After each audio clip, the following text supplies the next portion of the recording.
Welcome back to Carneades.org. Today we are going to be looking at the 7 types of racism. Now, racism is a contentious topic, and philosophy of racism is a very contentious subject. So contentious that even the definition of the term racism is often in dispute.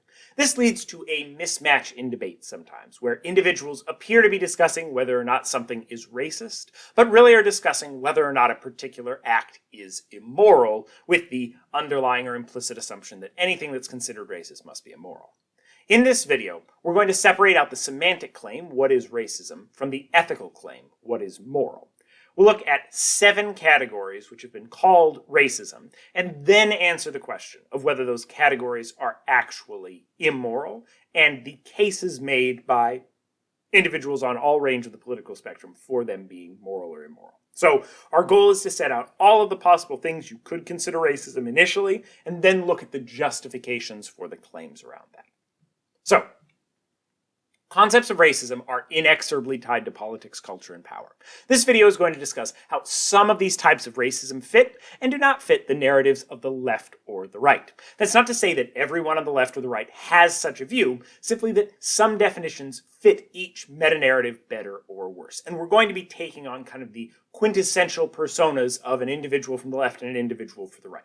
That's, once again, not to say that any individual has those views or that individual political parties in a given country will fit those views, rather to simply give us a sense of what the two sides of this argument look like.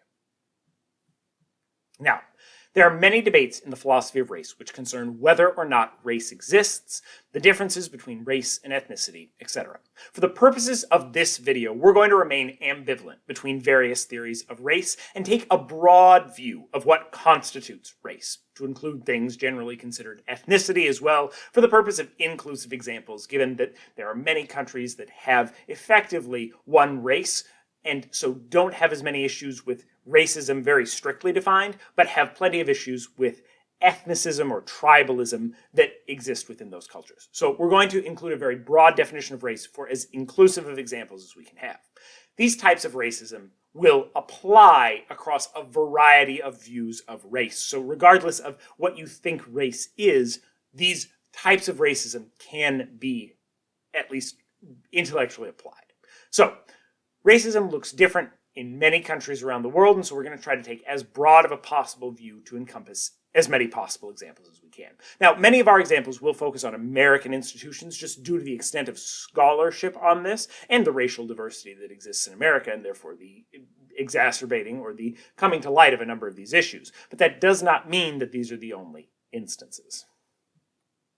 Now, the central component of racism is a disparate treatment of individuals based on race. So one individual is treated one way, another individual is treated a different way because of their race. And there's some sort of valorization there. One is treated well, one is treated poorly, marginalized and treated well. But this general category is often split into several different types. And that's what we're going to look at here. We're first going to divide 6 different types by the target of the racism and the method used. The 7th type is unique, and so we're going to cover that a little bit later.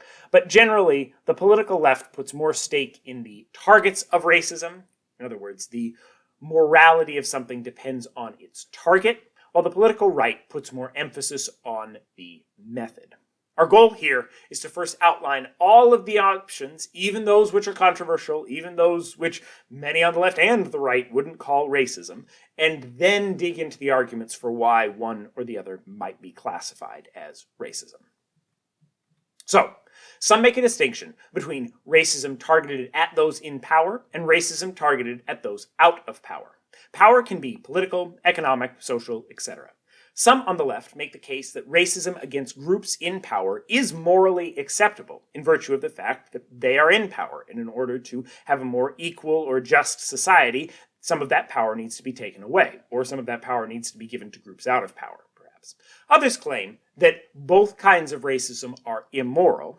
The quote-unquote reversed racism is also immoral, but racism against individuals out of power is worse or more harmful. And we'll look at some of the arguments from the quote-unquote left to assess those different claims of whether or not kind of reverse racism is moral or not.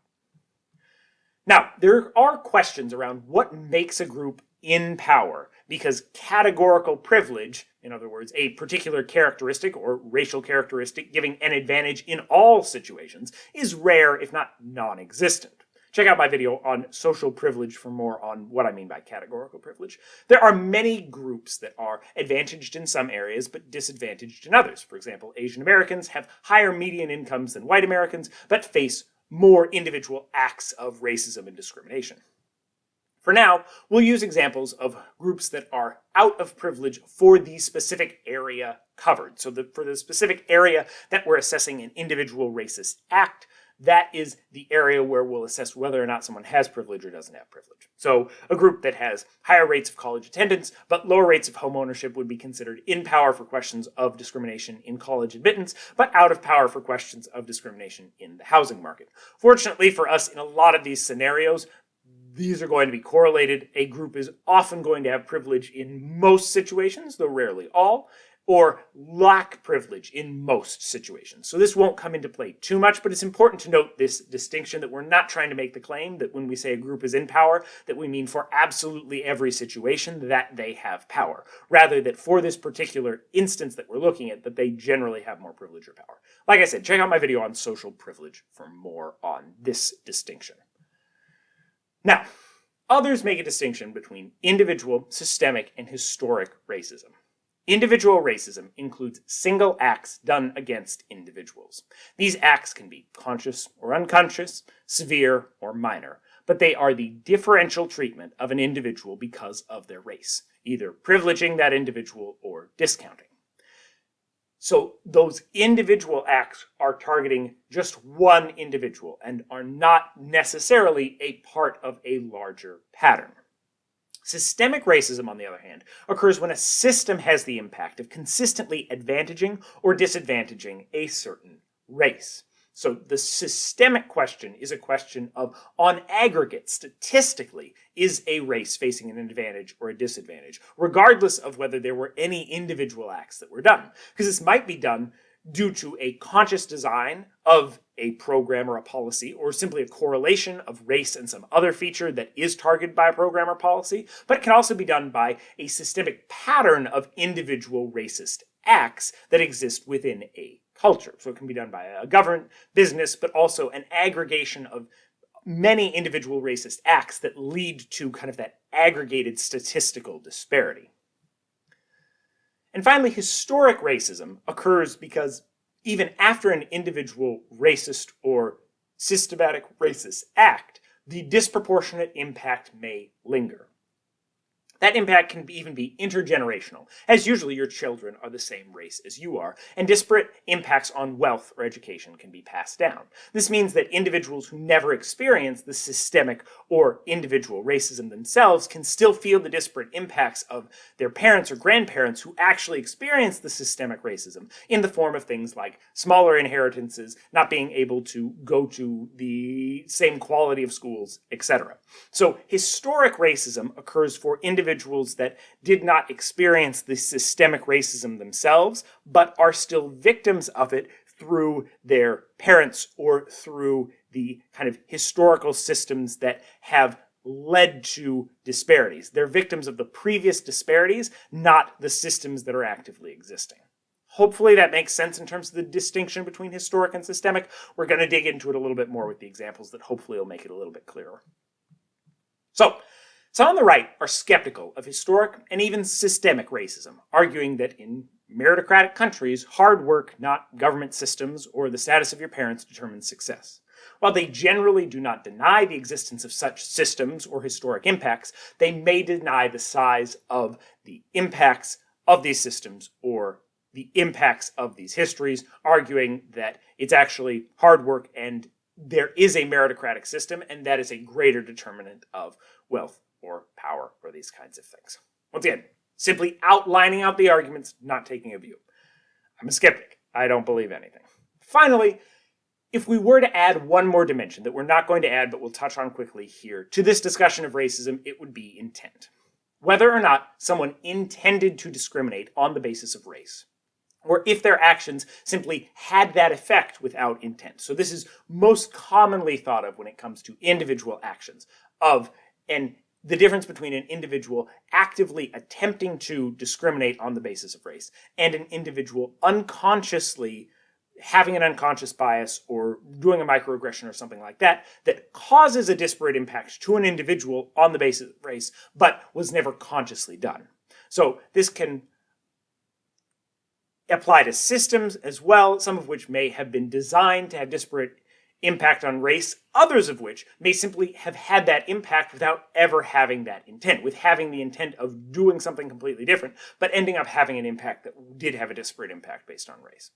While we might consider an individual's intent when determining exactly how moral their action was, for our purposes of categorizing acts of racism and not racism, not necessarily the intent or moral responsibility behind them, we're going to take both acts and systems that intend to have racist impact and those that have that impact without the intent to do so as being classified within these 7 types. If you were to instead have 13 types, you could split out these 6 by those that intend and those that don't. So be conscious of that. That's going to be kind of a shadow distinction that's going throughout this, and we'll mention it in each of the categories, but I didn't want a video called the 13 types of racism because that gets just too many, and this video is already going to be pretty long. So understand that intent is in the background here, and there are individuals that will dispute how much intent has an impact on racism.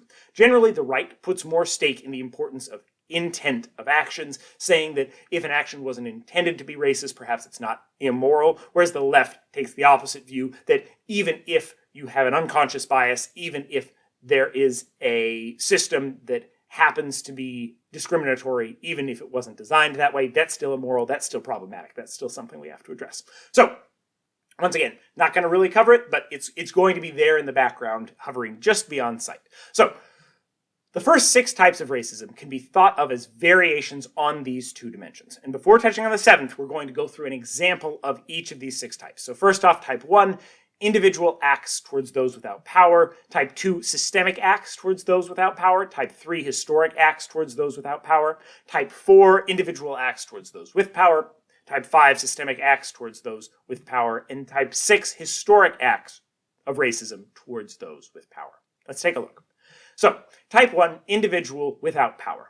The clearest version of racism is type 1 racism. Individual acts of racism taken against racial groups without power. If you're watching a movie and you, as the director or as the writer, want to show off that a character is racist, you're going to have them do one of these acts. They're going to act against an individual on the basis of their race, an individual without power, and broadly everyone across the political spectrum is going to be able to agree and point, oh, I found the villain. So, there are many such examples of this, which range from severe, such as a man attacking a black man because he hates all black people, to a manager passing over a Hispanic woman for a promotion because of unconscious biases against Hispanic people, to microaggressions of an individual making an inaccurate assumption based on someone being from a race out of power. Under a very broad understanding of race, these could include examples of attacks on Roma people in Eastern Europe or killings of ethnic Oromo in Ethiopia. What matters is the race of the target, not the perpetrator, because often perpetrators have internalized racism that may lead them to lashing out against other races that happen to be out of power instead of races that are in power. Though most often these acts are committed by the race that is in power against a race that is out of power. So, type 2 racism, systemic without power. So type 2 racism deals with systems that disadvantage those out of privilege and advantage those in privilege, so that maintain the current power dynamic. These systems can be explicitly and consciously designed to do this, or they can be due to implicit correlations or unconscious biases. Once again, that shadow dimension of intent. They can be one system of rules or an aggregate of actions of many individuals leading to consistently disparate results across race, even though there's no explicit system making it that way. Examples include things like studies that show resumes with quote-unquote black-sounding names receive 30% fewer callbacks than identities then identical resumes with white-sounding names, voting laws that limit ballot drop boxes in neighborhoods that happen to have larger black populations, higher penalties for crack cocaine than powder cocaine, home appraisers valuing the same home differently if they believe that a white family lives there than if a black family lives there, etc. Note that these do not need to be explicitly about race. They may be about something that is correlated with race, the neighborhood you live in, your name on a resume, the type of drugs that are more common in a given community, etc. But they have the disparate impact based on race, which is what matters to define this type of racism. Under a broad definition of race, this could include things like the Chinese government genocide of the Uyghur people, the Myanmar government genocide of the Rohingya, to take some extreme examples. That is a system that is systematically giving a disparate impact towards people based on their race. Type 2 racism occurs when discrimination against those out of power is systemic, either because it's written into policy or because of the consistent and systemic prevalence of type 1 racism that aggregates up. So, type 3 racism is historic racism against those without power. Now, today's historic racism is yesterday's systemic racism. So type 3 racism is the impact of type 2 racism that no longer exists but still impacts a society. So you might have had a law that created a disparate impact based on race. That law has been repealed, but because that law created a gap in wealth or a gap in education between two racial groups, those racial groups will keep that wealth gap unless they're in some way remedied for it, further even past the point where that law exists. While some results of type 2 racism do not continue after the policy has ceased, many do. These can be intergenerational, since generally, but not always, your children are the same race as you, and you pass many things on to your children, such as assets, access to schools and education, etc. Examples of this include lower home values for black families due to redlining, less ability for black families to build wealth over time due to a history of slavery, as well as continued wealth gaps between black and white South Africans, even following the end of apartheid, and continued power and wealth gaps, particularly now under Kagame, though less so before the genocide, between Tutsi and Hutus and the Twa, following the colonial exclusion of Hutus and Twa from power during Belgian colonial rule in Rwanda. So there are a lot of different types of things that can be type 3 historic racism. Historic racism points to the fact that even after a racist system has been dismantled or individual acts of racism no longer occur, the harms of those acts can continue in society. And before you jump down my throat about the Rwanda example, we are going to note some interesting characteristics that it has a little bit later in the video. So before you jump into the comments. All right. Now we're going to shift over to the second side of our kind of matrix of types of racism and look at type 4. This is individual acts against individuals with power. So type 4 racism is about an individual act that has a disparate impact or a differential impact based on race, but is beneficial for those out of power and harmful to those in power. Some hold that these acts do not constitute racism, while others claim that while these acts are less common and less impactful, since they're not reinforcing harmful race-based power dynamics, they're still immoral and problematic. Some examples might include extreme acts, such as an attack on a white woman because the attacker believes that white people have done substantial harm throughout history and are all guilty, to more innocuous passing over of a white man for a promotion in the interest of having greater diversity in leadership of an organization. Those are individual acts of racism against individuals with power. Some people claim that such actions are not particularly immoral. The assault might be problematic, but assault of someone in power for their race is not more problematic than assault would be in general, and that the less extreme of these actions are downright permissible, that it may be permissible to hire someone who is less qualified because you value diversity. Some might argue that diversity isn't in itself a qualification, and therefore, even in a meritocratic system, you should do that, but that's another debate for another time.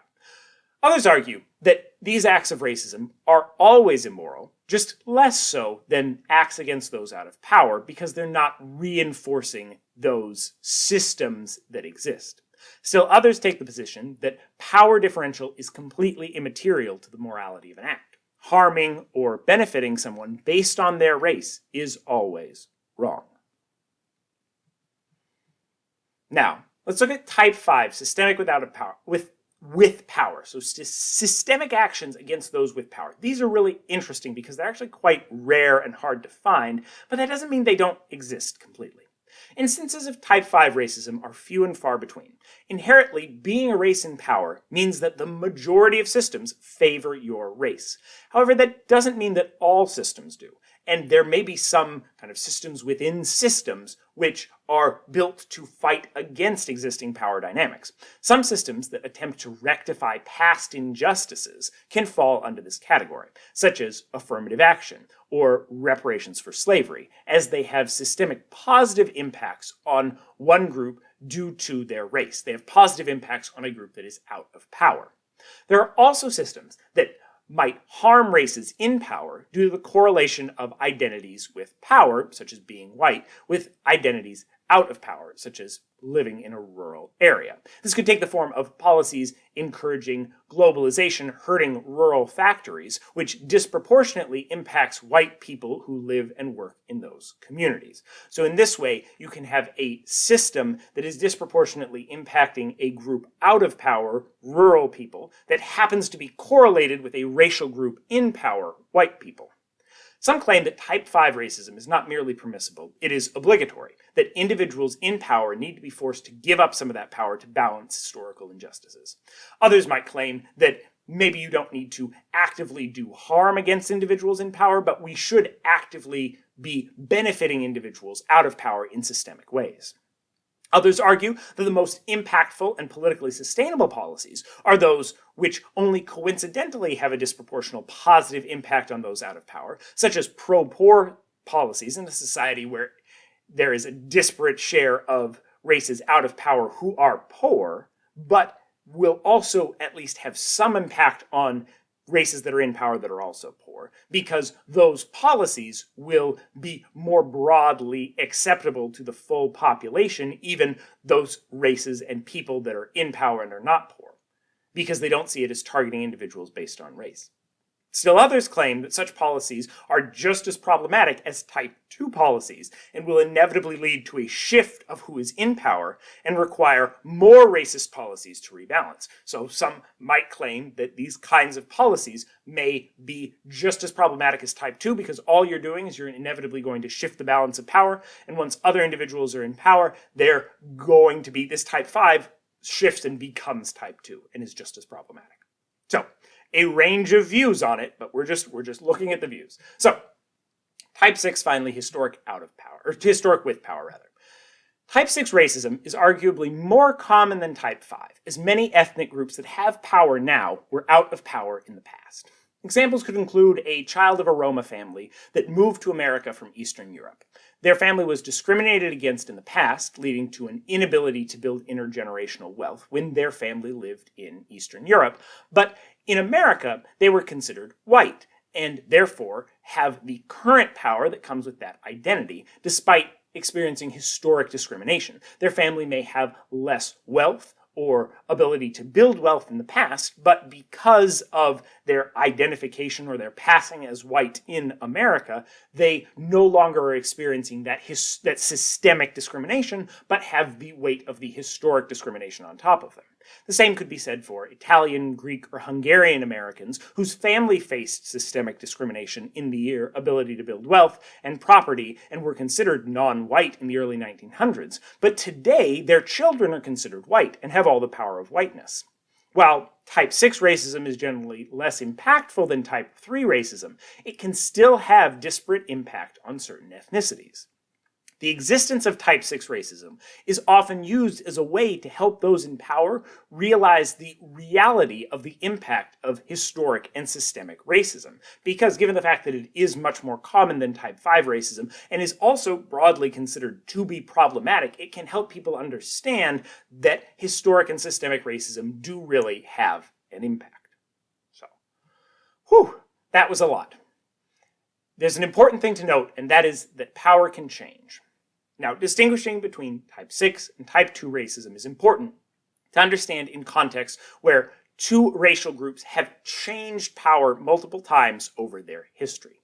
Often the group in power will use the narrative of their historic oppression to justify holding power or implementing type 2 racist systems against the group out of power. So the Hutus and the Tutsis, I told you we were coming back to Rwanda, fit this dynamic where the Hutus, when the Hutus were in power, they justified the genocide of the Tutsis in part because of their historic oppression. For those of you who aren't aware, we had Belgian colonial rule, Tutsis were empowered, Hutus were out of power, Hutus were the majority. Then the Belgians left, the Hutus gained power, the Tutsis were out of power. To a certain degree, Hutus justified eventually the genocide of Tutsis. Clearly not all Hutus, particularly individuals in the government and particularly militias, justified that genocide because they had historically been out of power, and now under Kagame the Tutsis are more in power again, and once again are now using the genocide as a rhetorical means to justify renewed oppression of Hutus and the Twa. So you have this cycle of a group using the historic oppression to justify their historic oppression, to justify the active current oppression of the other group. The point here is that racial power dynamics are not static, and often a group that is gaining power after a period without it will justify the oppression of other groups because of its former oppression. Some would claim that the Israeli government's current treatment of the Palestinians falls into this category as well, of a group that clearly during the Holocaust was in many ways oppressed and out of power, but in current Israel has gained a lot of power and is actively persecuting Palestinians. And so they're once again justifying that active oppression against others based on historic oppression of themselves. And so you end up with this dangerous cycle jumping between kind of type 6 and type 2 racism. Whew, that was a lot. So to put all of these concepts together, here is a set of examples related specifically to policing in America. I'm not referencing any particular instance of this here, or making the case that any of these instances did or did not happen, are right or wrong. I'm simply trying to give an example so that you can understand these 6 different types before someone jumps in my comments. All right, so example of individual, those without power. A single event of a black man being shot by a racist police officer simply because he was black. That's an example of an individual out of power being the victim of a racist act. A systemic action could be the over-policing of black neighborhoods, making it more common for black people to be killed even by non-racist police, because there are more police in those situations, and those police are being trained in various violent confrontation methods. What have you. It's an aggregate and disparate impact, not kind of the individual piece, and it's done against individuals out of power. Historic, you have redlining practices, which made it harder for black families to build wealth and move out of over-policed or high-crime neighborhoods. So those families were unable to move out of those areas because of historic systemic racism and systemic redlining. So an example of individual against those with power, so type 4, an individual attacking a white police officer out of the belief that all white cops are racist. The systemic against those with power, a mayor choosing to dismiss a majority white police force and replace them with a force that is mostly people of color. In both of these cases, we're noting that the white cops and the white police force still in the majority of society have power, or in most towns are not being replaced. In most places are not being attacked, perhaps, or are less likely to be attacked than a black cop. But in these instances, they are out of power, which is what makes 4 and 5 type racism. And finally, type 6, a Roma man who was extensively targeted by the police in his home of Serbia, but when he moved to America is no longer the target of police violence or discrimination. So, or Roma people in general, if we want it to be a little bit more systemic, being extensively targeted by police in Serbia, but then moving to America and no longer being the target of that discrimination. They still face the historical scars and perhaps the PTSD that comes from those systemic practices in a place that they lived in the past, but no longer face that because that man passes as white currently, and so doesn't face the same discrimination that he did in the past. So, that was a lot. Those were the 6 types of racism. But while it may seem that someone who experiences individual racism for who they are will necessarily experience corresponding systemic and historic racism, and vice versa, this is not always the case. A Hispanic woman who is white enough to quote-unquote pass may experience types 1 and 2 may avoid types 1 and 2, rather, because she isn't faced with individuals that see her as Hispanic, they see her as white, and systems that see her as white as opposed to Hispanic, but might still face type 3 racism because perhaps her parents did not pass and therefore were prevented from accumulating wealth. A black child adopted by a wealthy white family, on the contrary, may experience types 1 and 2 because they are viewed by society as black, but not type 3 because they do not face intergenerational wealth gaps and will inherit their parents' large amounts of wealth that black children with black parents do. Even in a theoretical society that has eliminated all individual acts of racism, there may still be systems or historic factors which are correlated with race and which lead to disparities despite no individual racist actions actually occurring. Whew. All right, with all of that, we're barely halfway. So now we're going to take a look at type 7 racism. And as you notice, Dr. King has a postmodernist pipe. So the final type of racism we're going to look at here, I'm going to call type 7 racism, or academic racism.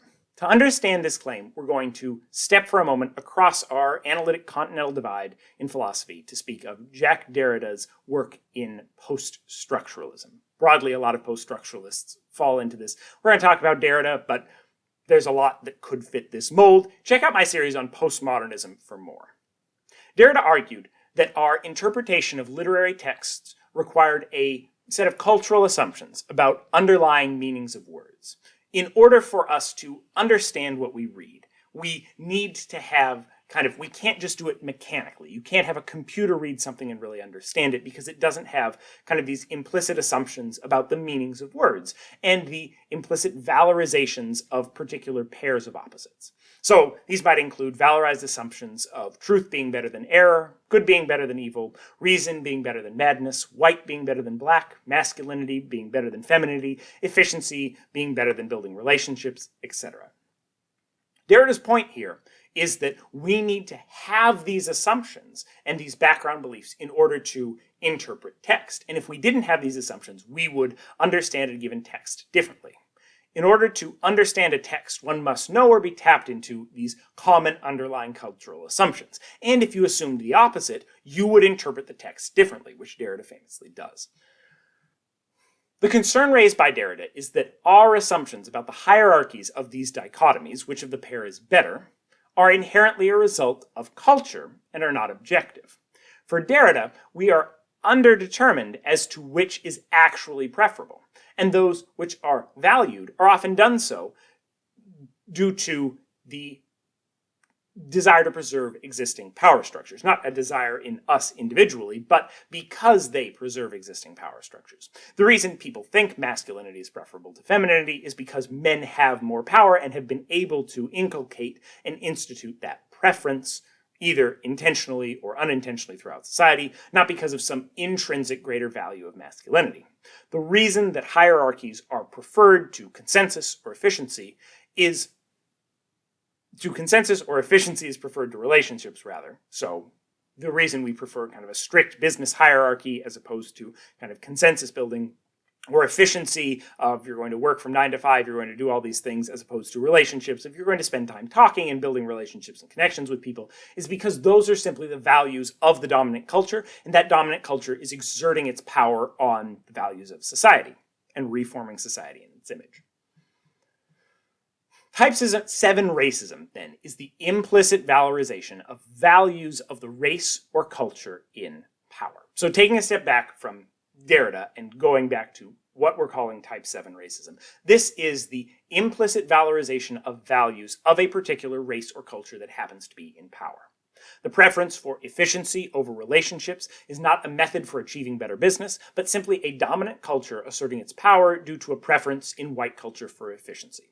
The valuation of hard truths over comforting lies, punctuality over spending time greeting people, secular government over theocracy, capitalism over socialism, democracy over autocracy, human rights over fascism. These are not objective facts that something is objectively better than the other. Merely they are a preference, and that preference is expressed by the culture in power. Because the culture in power is a capitalist culture, it has a preference of capitalism over socialism, and it inculcates that into individuals. Once again, I'm not expressing this view, rather just explaining it, and we will get to some objections to this view in a second.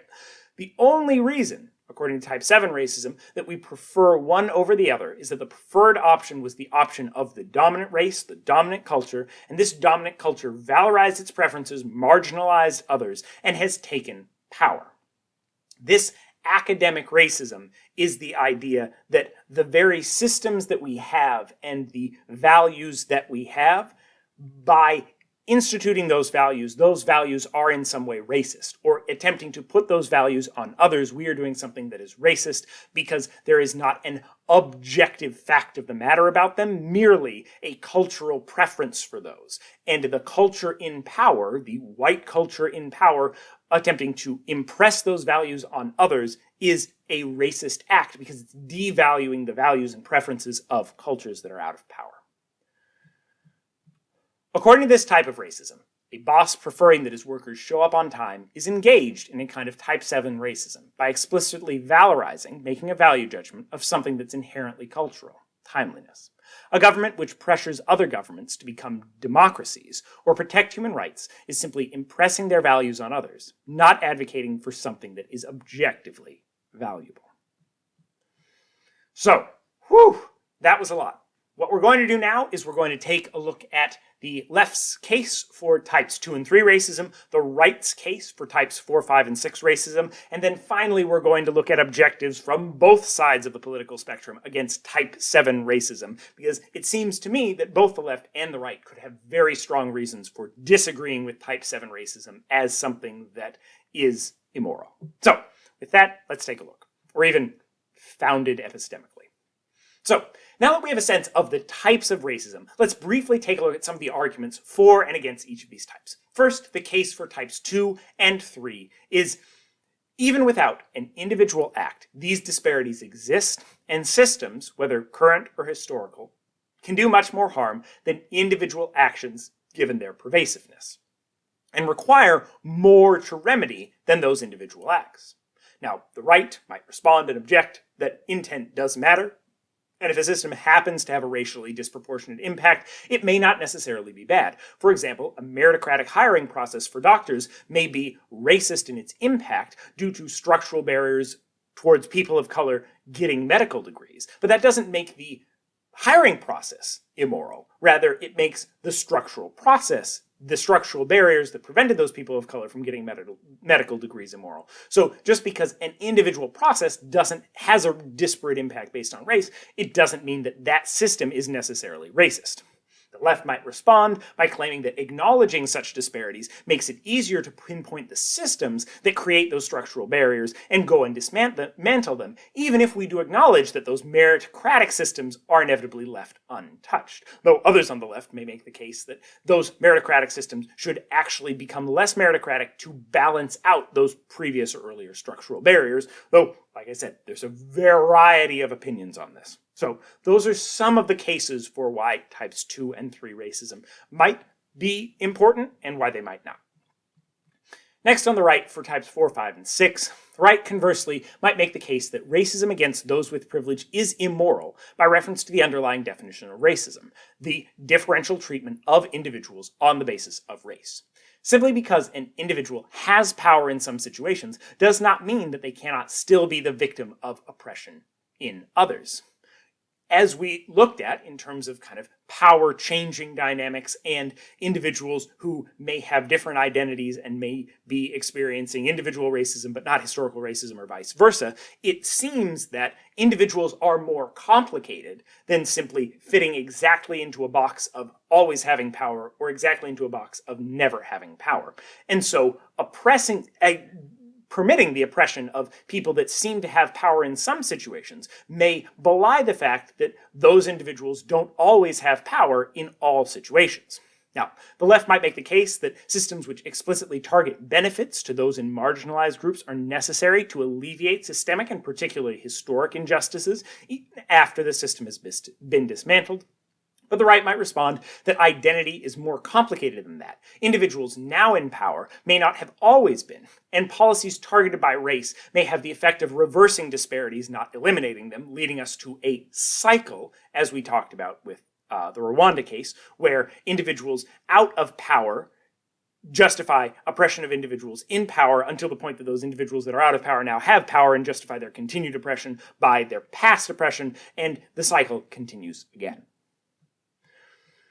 Now, I think, as I mentioned, that many across the political spectrum would take issue with Type 7 racism, though perhaps for different reasons. So let's take a look at arguments against Type 7 racism, both from the right and from the left. So, the right might make the case that there is an objective truth about the best way to increase economic well-being for a country, and discovering that method gives a culture power, not the other way around. In other words, we value capitalism, efficiency, punctuality, not because it's the preferred by the culture in power, but rather those things are preferred by the culture in power because those things gave that culture power. So the problem, from the right's perspective, with Type 7 racism is that you have the arrow of causality going in the wrong direction. A culture that adopts these particular practices of democracy, capitalism, caring about human rights, caring about efficiency, etc., is going to gain power.